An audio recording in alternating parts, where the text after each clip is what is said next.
Things are getting serious and ironic in the Ukraine war as Iran faces sanctions for supplying weapons to Russia, while at the same time Moscow seems to be happy actually. What? Hello everyone, I'm Shafi and welcome to the new episode of Polit Affairs. Things happen with an unbelievable pace in Ukraine. Let's have a look. In less than a month since Russia started mass usage of the Iranian Kamikaze drones in Ukraine, there are reports now saying Moscow has purchased Iranian ballistic missiles too. Russia is reportedly purchasing Iranian Fateh and Zolfaghar missiles to use against Ukraine. Iranian medium-range and surface-to-surface missiles are relatively inexpensive and abundant. The Fateh and Zolfaghar missiles could join Iran's kamikaze drones in accomplishing what appears to be Putin's plan, destroying Ukraine's energy grid and other vital infrastructures just in time for winter. It looks like what Russia is really doing is building up its capability to attack fixed targets. These could be energy facilities, key infrastructures, and economic targets rather than to attack dispersed military forces.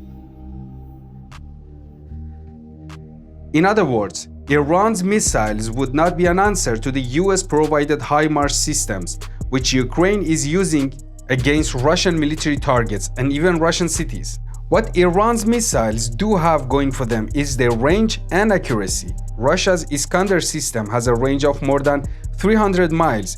Iran's Zolfaghar missiles exceeds that with a reach of more than 400 miles. And the Fateh reaches nearly 200 miles.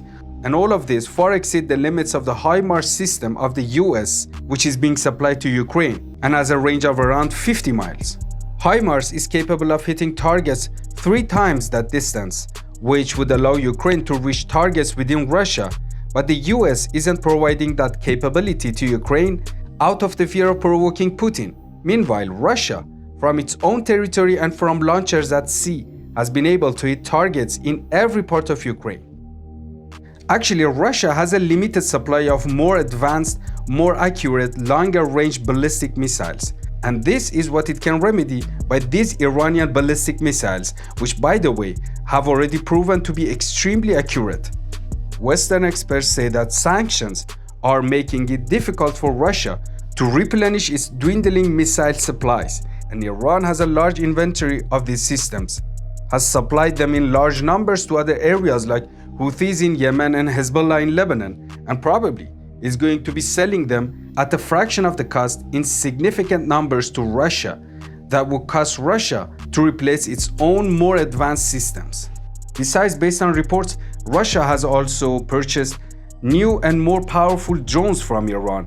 In addition to the kamikaze drone Shahed-136, which is being used numerously these days, Russia also has asked for more powerful, bigger, and more complicated Iranian kamikaze UAV, the Arash.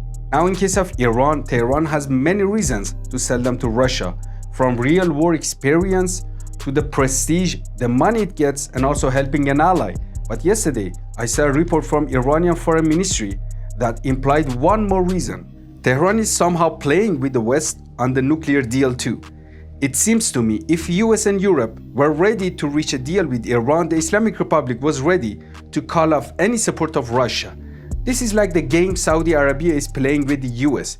Bin Salman preferred to part with Vladimir Putin and put more pressure on the West in the oil market. And this is not because he adores Putin, but only to show that US must pay more attention to what he wants. But the interesting point is that now Iran has been penalized for cooperation with Russia by the European Union. In Tehran, now some officials are backing off, saying no, we did not provide any weapons, and that Russians have made them by themselves. But in Moscow, well, in Moscow they are happy. This is a part of a program aired on Russian state TV yesterday.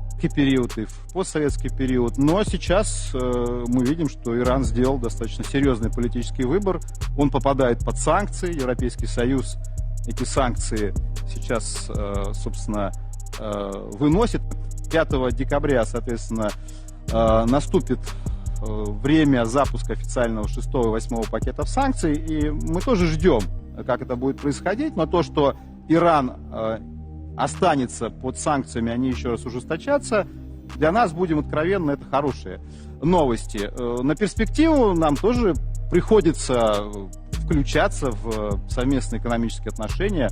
У нас достаточно серьезно, амбициозный, заявленный, по крайней мере, план инвестиций, в том числе и в иранский нефтегазовый комплекс. 40 миллиардов. Называются достаточно серьезные цифры, вы правы, более 40 миллиардов долларов. Посмотрим, как все это будет. Но эти миллиарды надо будет все-таки в будущем вкладывать, а эффект, скажем честно, мы получим уже сейчас. Well, Russia now wants Iran to stay under sanctions. It has many privileges for them. They want to make investments in Iran's oil and gas sector. So Iran faces more pressure for helping a friend out, and that friend welcomes the pain Tehran is feeling. Wow, what a friend. If I was a decision maker, I certainly wouldn't help this friend. As an Iranian, I prefer to see my weapons being used in a place where I could be really proud of, for the national interests of my country, not against Ukraine. What do you think about it? I'll be glad to hear from you.